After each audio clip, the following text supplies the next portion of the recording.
عالم کی ذمہ داری یہ ہے کہ وہ لوگوں کو اپنا عقیدہ بھی بتائیں اور اپنے عقیدے کا تحفظ بھی کریں اور لوگوں کے عقیدے کا تحفظ بھی کریں، لوگوں کو بتائیں یہ بندہ دین میں اسلام میں تعریف کرنے والا ہے، لہٰذا اس کی بات کو نہ مانیں۔ دوسری بات، اگر کوئی چور آدمی چوری کے دروازے سے اسلام میں داخل ہونا چاہتے ہیں، لوگوں کو بتائے گا کہ یہ بندہ ہے، اس کی بات کو نہ مانیں، یہ بندہ چور ہے، یہ غلط عقیدہ غلط نظریہ آپ کے سامنے پیش کرتا ہے۔ اسی طرح جو جاہل لوگ ہوتے ہیں دین میں اسلام میں تعویلات کرتے رہتے ہیں، لوگوں کو بتائے گا کہ یہ بندہ ٹھیک نہیں ہے، اس کی بات کو نہ مانیں۔ وقال النبی صلی اللہ علیہ وسلم يحمل هذا العلم من كل خلف عدول ينفون عنه تحريف الغالين وانتحال المبطلين وتأويل الجاهلين اللهم صل على محمد وعلى آل محمد كما صليت على إبراهيم وعلى آل إبراهيم إنك حميد مجيد اللهم بارك على محمد وعلى آل محمد كما باركت على إبراهيم وعلى آل إبراهيم إنك حميد مجيد۔ گزشتہ ایک جمعے میں عقیدے کی اہمیت پر بات چل رہی تھی، تو آج اسی عنوان کو مزید بڑھا لیتے ہیں۔ ہم نے یہ بتایا تھا کہ عقیدہ بنیادی اور اصل چیز ہیں، اعمال دوسرے نمبر پر ہیں۔ قرآن کریم میں جہاں پر جنت یا اہل جنت یا جنت کی نعمتوں کا تذکرہ ہے، وہاں پر اللہ تعالیٰ نے دو چیزیں ذکر فرمائی ہیں۔ نمبر ایک، آمنو، جنت اس انسان کو ملے گا جس کا عقیدہ ٹھیک ہو، جنت اس انسان کو ملے گا جس کا نظریہ ٹھیک ہو۔ وعملوا الصالحات، اور جنت اس انسان کو ملے گا جس کے اعمال سنت کے مطابق ہو۔ تو یہ عقیدہ بنیاد ہے اور اصل چیز ہیں، اعمال فرع ہیں، دوسرے نمبر پر ہیں۔ تو جس انسان کا عقیدہ خراب ہو وہ انسان کبھی بھی جنت میں داخل نہیں ہو سکتا۔ ایسے انسان کا جنت میں جانے کو، محال ہونے کو اللہ تعالیٰ نے قرآن کریم میں یوں ارشاد فرمایا ہے، حتیٰ یلج الجمل فی سم الخیاط، جیسے سوئی کا ایک چھوٹا سا سوراخ، اس کے اندر اونٹ کا داخل ہونا یہ محال ہے، ناممکن ہے، ممکن ہی نہیں ہے۔ ایسے وہ انسان جس کا عقیدہ ٹھیک نہ ہو، ایسے شخص کا جنت میں جانا بھی ممکن نہیں ہے۔ تو عقیدہ بنیاد ہے اور اعمال دوسرے نمبر پر ہے۔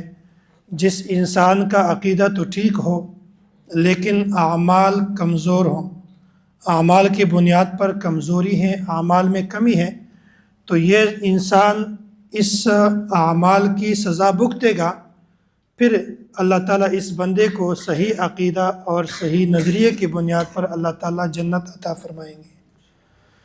تو یہ مطلب ہے کہ انسان کا عقیدہ ٹھیک ہونا چاہیے، اعمال اگرچہ کمزور کیوں ہی نہ ہو، اللہ تعالیٰ اس کو صحیح عقیدے کی بنیاد پر جنت عطا فرمائیں گے۔ تو ان عقائد میں سے ایک ہمارا عقیدہ یہ ہے اللہ تعالیٰ کے وجود کا اور اللہ تعالیٰ کے توحید کا۔ ہم اللہ تعالیٰ کی ذات کو مانتے ہیں نظام کائنات کو بنانے کے لیے، اللہ تعالیٰ کو ایک مانتے ہیں نظام کائنات کو چلانے کے لیے۔ اگر آپ چاہتے ہیں کہ نظام کائنات بنے بھی، صحیح طریقے سے چلے بھی، تو آپ نے اللہ کو ماننا بھی ہے اور آپ نے اللہ کو ایک ماننا ہے۔ اگر ہم اللہ کو نہ مانیں تو نظام کائنات بنتا نہیں۔ اللہ کو مانیں لیکن ایک نہ مانیں، کئی مانیں، تو پھر نظام کائنات چلتا نہیں۔ اسی وجہ سے ہم اللہ کو مانتے ہیں نظام کائنات کو بنانے کے لیے، اور اللہ کو ایک مانتے ہیں، اللہ کے توحید کے قائل ہیں نظام کائنات کو چلانے کے لیے۔ علامہ ابن کثیر رحمۃ اللہ علیہ نے تفسیر ابن کثیر میں جہاں پر یہ تیسرا رکوع شروع ہوتا ہے، وہاں پر علامہ ابن کثیر رحمۃ اللہ علیہ نے کئی واقعات نقل کیے۔ ان میں سے ایک واقعہ میں آپ کے سامنے عرض کر دیتا ہوں۔ امام ابو حنیفہ رحمۃ اللہ علیہ کے دور میں کچھ لوگ تھے جن کو ہم دہریہ کہتے ہیں۔ دہریہ کا مطلب ہے دہر، یہ دہر سے ہے، زمانے سے ہے۔ وہ کہتے ہیں کہ یہ زمین خود بنی ہے، آسمان خود بنا ہے، یہ سورج خود بنی ہے، چاند خود بنی ہے، اس کا بنانے والا کوئی نہیں ہے۔ یہ پنکھا خود بنا ہے، یہ لائٹ خود بنے ہیں، یہ حال خود بنا ہے، اس کا بنانے والا کوئی نہیں ہے۔ یہ دہریہ کا عقیدہ ہوتا تھا۔ تو انہوں نے ایک مرتبہ امام اعظم امام ابو حنیفہ رحمۃ اللہ علیہ کو مناظرے کی چیلنج دی اور کہا کہ آپ نے ہمارے ساتھ مناظرہ کرنا ہے، ہم دلائل اس بات پر دیں گے ہیں کہ اللہ تعالیٰ کا وجود نہیں ہے، آپ نے دلائل اس بات پر دینے ہیں کہ اللہ تعالیٰ کا وجود بھی ہے اور اللہ تعالیٰ ایک ہے۔ اب جب مناظرے کا وقت مقرر ہوا، تاریخ مقرر ہوا، تو اس تاریخ کو امام صاحب اس مقام پر پہنچے تو ہیں لیکن تاخیر سے پہنچے۔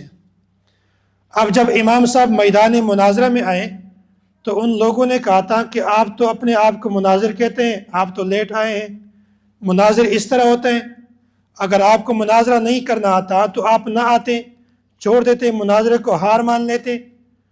تو اب دیکھو امام صاحب کے اس واقعے سے اس کا جو ذہین ہونا ہے بہت زیادہ واضح ہے۔ امام صاحب نے یہاں پر ایک فرضی واقعہ پیش کیا جو حقیقت میں واقعہ نہیں تھا، لیکن امام صاحب نے اس فرضی واقعے کو پیش کیا جس کی وجہ سے امام صاحب نے ابھی تک مناظرہ شروع نہیں کیا کہ وہ مناظرہ جیت گئے۔ امام صاحب نے کہا کہ دیکھو یہاں پر جب امام صاحب پہنچ گئے میدان مناظرہ میں تو امام صاحب نے اپنا سر نیچے کیا اور جیسے انسان پریشان ہوتا ہے ایسی کیفیت اختیار کر دی۔ ان دہریہ نے پوچھا کہ کیا مسئلہ ہے، بات تو کر لیں، کیا مسئلہ ہے، وجہ کیا ہے؟ انہوں نے کہا تھا کہ ایک مسئلہ پیش آیا ہے، اس کو حل کرنے کے بارے میں غور و فکر کر رہا ہوں۔ دہریہ نے کہا تھا کہ آپ یہ کون سا مسئلہ ہے ہمیں بھی بتا دو، اگر حل کرنے والا ہوا تو ہم بھی آپ کے ساتھ اس مسئلے کو حل کر لیں گے۔ امام صاحب نے کہا کہ چلو مسئلہ میں بتا دیتا ہوں۔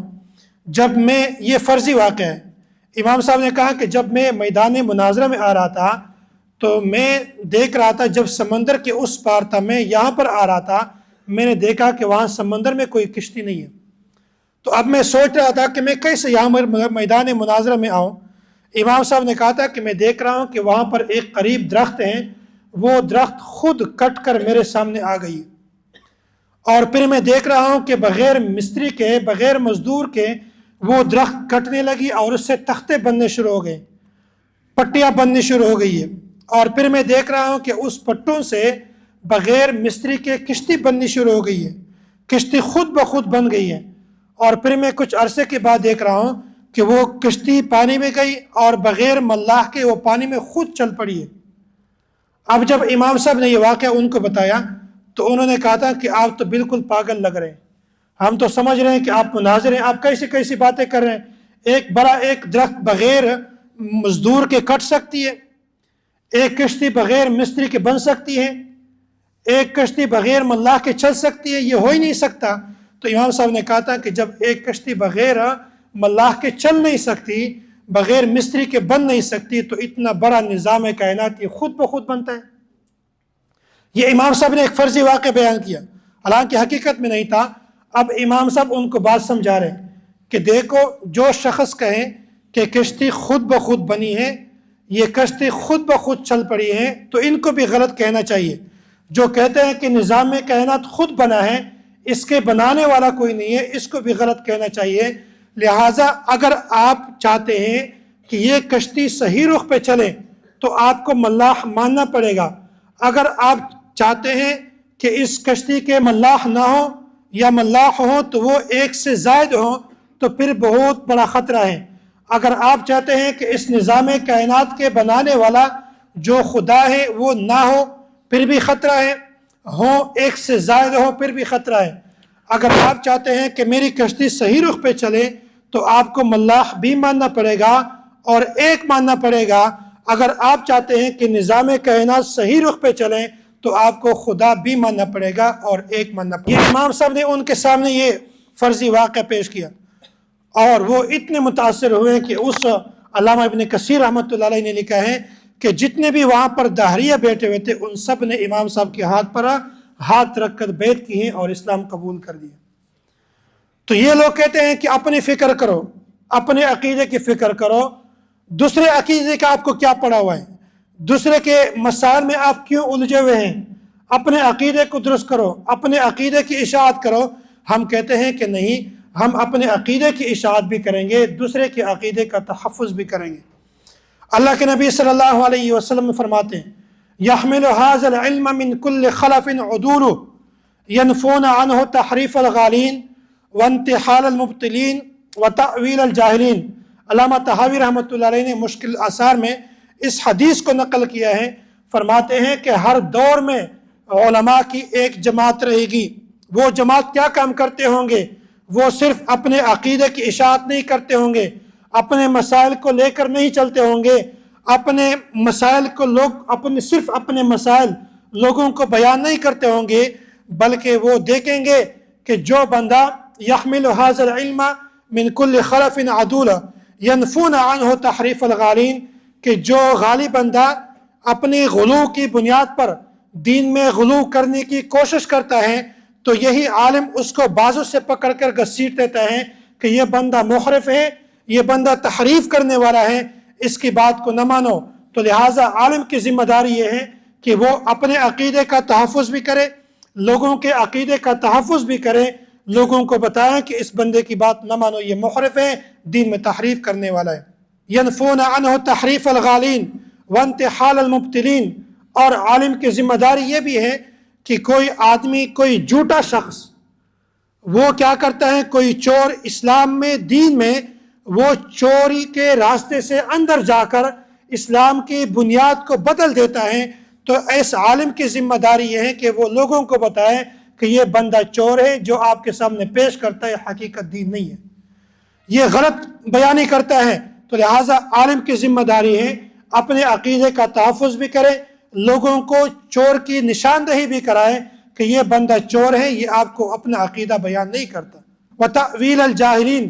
اور عالم کی تیسری ذمہ داری یہ ہے کہ وہ اس طرح جاہل لوگوں کی تأویلات کو لوگوں کے سامنے بیان کر کے یہ بتا دیں کہ یہ بندہ ہے جو دین میں، اسلام میں داخل ہو کر اس مذہب میں، اس دین میں، اس عقیدے میں غلط قسم کی تأویلات پیش کر کے لوگوں کے سامنے بیان کرتے ہیں۔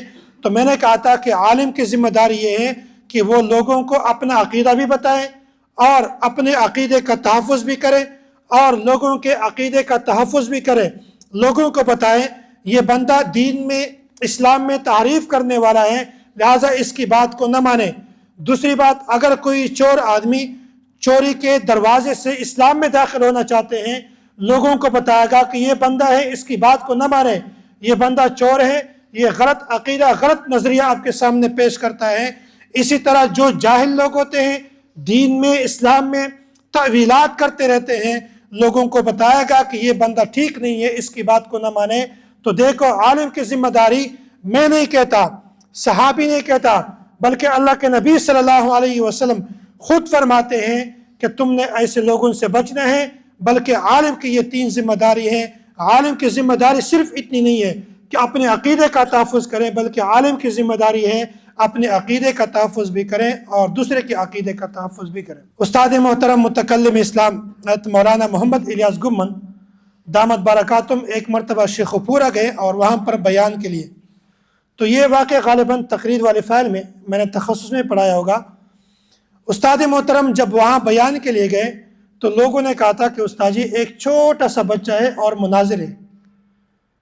استاد جی بہت خوش ہوئے اور ان کو ہدیہ دیا کہ آپ چھوٹے بچے کو دے دیں جو مناظر ہے، اتنا بڑا کام کرتا ہے۔ تو انہوں نے اس چھوٹے بچے کو استاد جی کا ہدیہ دیا۔ بیان سے جب فارغ ہوئے تو استاد جی نے اس چھوٹے بچے سے ملاقات کی۔ اب لوگوں نے کہا تھا استاد جی یہ چھوٹا بچہ ہے اور یہ مناظر ہے، مناظر کیسا ہے؟ لوگوں نے کہا تھا استاد جی اس کی ممانی ہے، اس کی ماموں کی بیوی ہے، وہ ہمیشہ اس کو تنگ کرتی تھی اور ہمیشہ کہتی تھی کہ آؤ میرے ساتھ مناظرہ کرو، آؤ میرے ساتھ بحث کرو، آؤ میرے ساتھ ٹیبل ٹاک کرو، یعنی کہ ہمارے ساتھ گفتگو کرو۔ آپ کا یہ مسئلہ ہے، اس مسئلے پر حدیث نہیں ہے، آپ کا یہ عقیدہ ہے، اس عقیدے پر قرآن کی آیت نہیں ہے، اس عقیدے پر حدیث موجود نہیں ہے۔ وہ ہمیشہ اس چھوٹے بچے کو تنگ کرتی تھی۔ تو یہ چھوٹا بچہ وہ آپ کے بیانات سنتے تھے۔ آپ نے بیان میں ایک مرتبہ کہا تھا کہ مشرک آدمی کے ساتھ کسی موحدہ کا نکاح صحیح نہیں ہے۔ اب جب استاد جی نے بیان میں یہ بات کی ہے، اس بچے نے اس بات کو نوٹ کیا۔ اب بچہ جو ہے وہ ممانی سے کہتا ہے کہ ہم نے مناظرہ کرنا ہے اور یہ ہمارا آخری مناظرہ ہوگا، کیونکہ پہلے جب بھی وہ گھر آتے تھے ہمیشہ وہ اس کو تنگ کرتی تھی کہ ہم نے مناظرہ کرنا ہے، ہم نے بحث کرنا ہے، فلاں کرنا ہے۔ اب اس چھوٹے بچے نے کہا کہ یہ ہمارا آخری مناظرہ ہوگا، آخری بحث مباحثہ ہوگا، اس کے بعد ہم کوئی مناظرہ نہیں کریں گے۔ ممانی نے کہا تھا کہ ٹھیک ہے، آخری مباحثہ ہے۔ اب اس بچے نے کہا تھا کہ دیکھو ہم مناظرہ بعد میں کرتے ہیں، لیکن پہلے ہم اس بات کو تسلیم کریں کہ آپ کا میرے ماموں کے ساتھ نکاح ٹھیک ہے یا نکاح نہیں ٹھیک۔ اب اس نے کہا کیسے؟ اب بچے نے کہا تھا کہ دیکھو آپ ہیں غیر مقلدہ اور آپ کا شوہر ہے مقلد، میں بھی مقلد ہوں، اور مقلد کے بارے میں آپ کا یہ نظریہ ہے کہ مقلد امام ابو حنیفہ کی تقلید کرتا ہے لہٰذا یہ مشرک ہے، اور بقول آپ کے ہم مشرک ہیں، اور بقول آپ کے تم لوگ موحدہ ہو کیونکہ تقلید نہیں کرتے۔ حالانکہ تقلید جو ہے یہ المسائل ہیں، اور ترک تقلید جو ہے یہ الفتن ہے۔ یہ بہت بنیادی مسائل ہیں، ان مسائل کے بنیاد میں سے سب سے بنیادی مسئلہ یہ ہے۔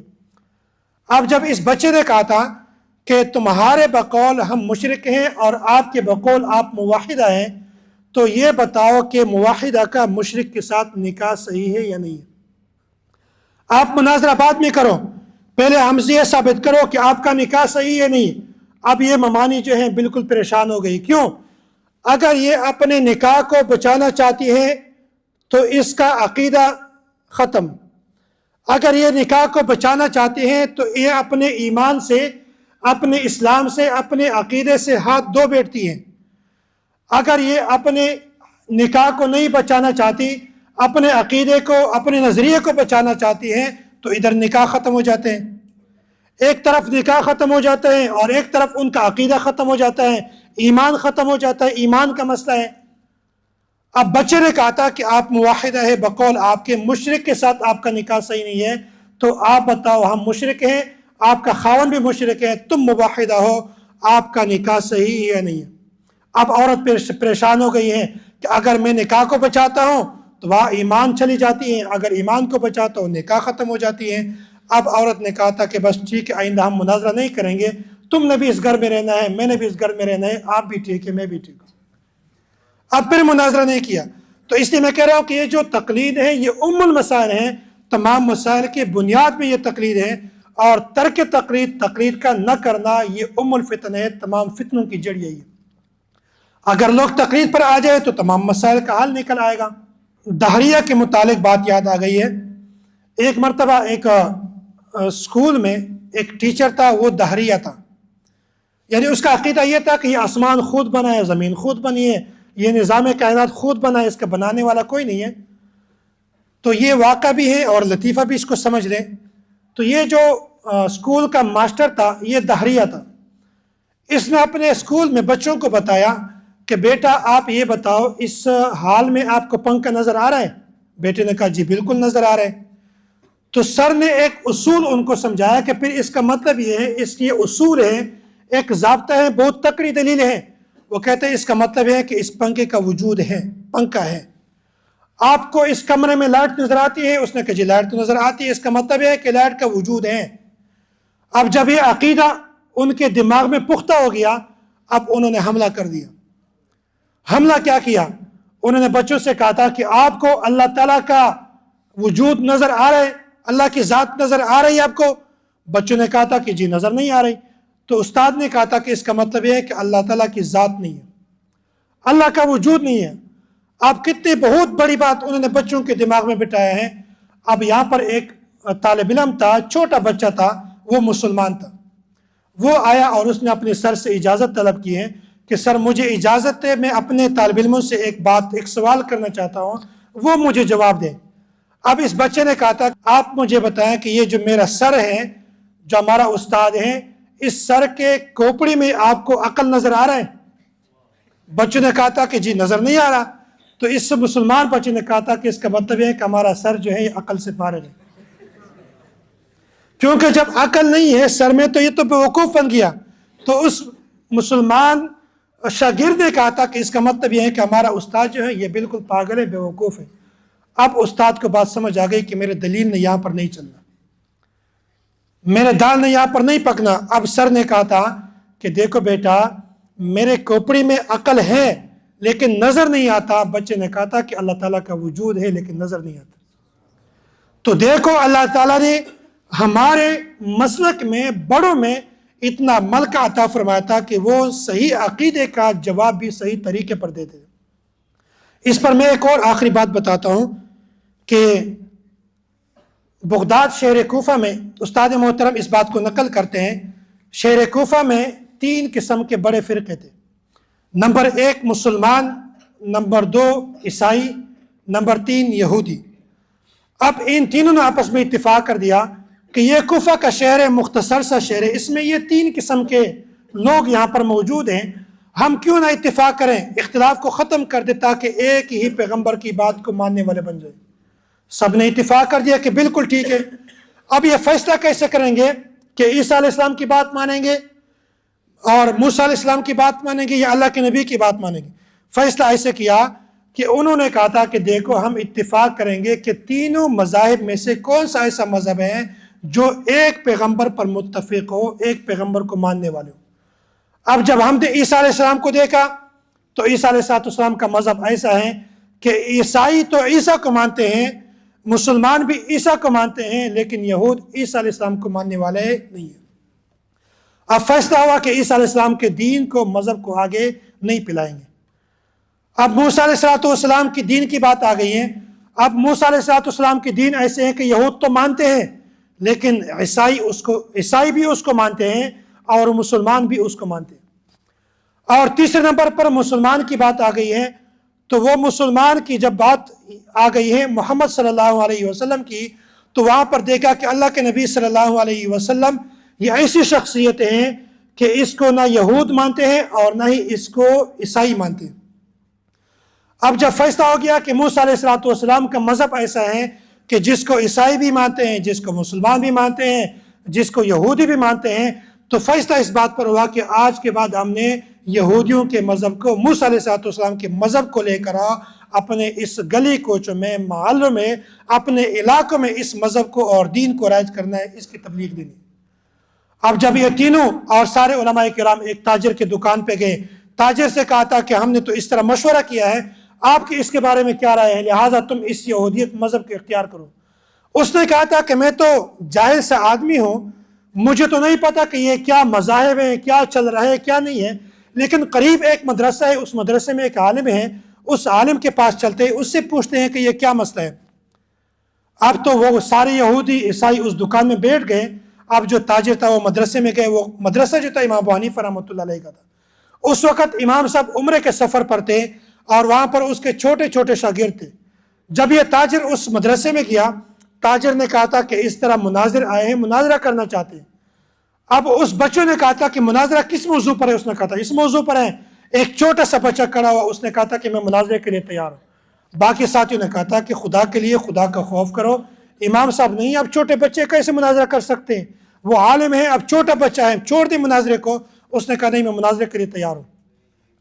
اب وہ تاجر آ گیا، چھوٹے بچے کو اٹھا کر اپنے دکان میں لایا اور وہاں پر عیسائیوں سے اور یہودیوں سے کہا تھا کہ یہ مناظر ہیں اور یہ عالم ہیں، یہ آپ سے بات کرنا چاہتے ہیں. اس بچے نے کہا تھا کہ کیا مسئلہ ہے؟ ان عیسائی اور یہودیوں نے کہا تھا کہ ہم نے اس طرح مشورہ کیا تھا کہ آج کے بعد ہم یہودیت کے مذہب پر عمل کریں گے، اسی مذہب کو آگے پھیلائیں گے، باقی مذاہب کو چھوڑ دیتے ہیں. اس نے کہا تھا کہ موسیٰ علیہ السلام کون سا موسیٰ ہے؟ اس نے کہا تھا کہ موسیٰ علیہ السلام پیغمبر ہیں، آپ نہیں جانتے؟ اس نے کہا میں نہیں جانتا. اس بچے نے کہا میں نہیں جانتا. انہوں نے کہا تھا کیوں، آپ نے قرآن کریم نہیں پڑھا؟ بچے نے کہا قرآن کریم تو پڑھا ہے. تو اس نے کہا وہ جو قرآن کریم میں موسیٰ کا تذکرہ ہے وہی مراد ہے. اچھا، اس نے کہا وہ موسیٰ جو قرآن کریم میں اس کا تذکرہ ہے، جو قرآن کریم کے روح سے ہم پہچانتے ہیں. پھر اس نے کہا تھا کہ عیسیٰ کون سا عیسیٰ؟ اس نے کہا وہ عیسیٰ جو قرآن کریم میں ہے. اب بچے کی بات سن لیں. میں نے کہا تھا کہ ہمارے اکابر نے ایسے شاگرد تیار کیے ہوئے ہیں کہ عقیدے کے میدان میں ان کو جواب دینے کا ڈنگ اور طریقہ آتا ہے. اب اس بچے نے کیا جواب دیا؟ بچے نے کہا تھا کہ ہم عیسیٰ کو مانتے ہیں، اس عیسیٰ کو جس کا تذکرہ قرآن میں ہے. ہم موسیٰ کو مانتے ہیں، اس موسیٰ کو جس کا تذکرہ قرآن میں ہے. لہٰذا موسیٰ کو ہم مانتے ہیں قرآن کی روح سے، عیسیٰ کو مانتے ہیں قرآن کی روح سے. لہٰذا سب سے پہلے ہم قرآن کو مانیں گے، پھر عیسیٰ اور موسیٰ کو مانیں گے. تو یہاں پر یہودی اور عیسائی جتنے بھی تھے وہ سارے لاجواب ہو گئے کہ بچے نے کیسا جواب دیا ہے کہ ہم عیسیٰ کو مانتے ہیں، موسیٰ کو مانتے ہیں، لیکن اس سے پہلے ہم قرآن کو مانتے ہیں، پھر اس کو مانتے ہیں۔ تو لہٰذا اللہ تعالیٰ ہم سب کو عقیدے کی سمجھ عطا فرمائے، اور اللہ تعالیٰ ہمارے عقیدے کو درست فرمائے، باطل عقیدے اور غلط عقیدے سے ہماری حفاظت فرمائے، اور اللہ تعالیٰ ہمیں نیک اعمال کرنے کی توفیق عطا فرمائے۔ وآخر دعوانا ان الحمد للہ رب العالمین۔